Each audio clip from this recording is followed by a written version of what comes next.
सध्या संपूर्ण देशात सार्वत्रिक लोकसभा निवडणुकीची रणधुमाळी सुरू आहे। या निवडणुकीमध्ये सर्वच राजकीय पक्षांनी समाज माध्यमांचा योग्य तो वापर करून आपला निवडणूक प्रचार सुरू केला आहे। परंतु महाराष्ट्र राज्याचे उपमुख्यमंत्री देवेंद्र फडणवीस यांनी समाज माध्यमावर आपल्या पक्षाचा एक अनोखा प्रचार सुरू केला असून संत वचन नावाने त्यांनी समाज माध्यमांवर एक सिरीज सुरू केली आहे। निवडणूक प्रचारासाठी प्रसार व समाज माध्यमांचा योग्य तो वापर करून उपमुख्यमंत्री फडणवीस 15 एप्रिलपासून दररोज संत वचन या सिरीजमध्ये एक पोस्ट तयार करून टाकत आहेत।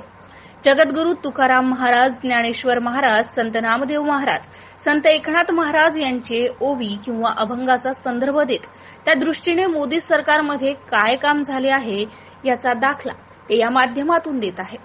मतदानासंबंधी आवाहन करताना मतदानाच्या दिवशी राष्ट्रसंत तुकडोजी महाराजांचे संदेश देऊन सामाजिक बांधिलकी व समाज जागृतीचे काम यामधून ते करत आहेत।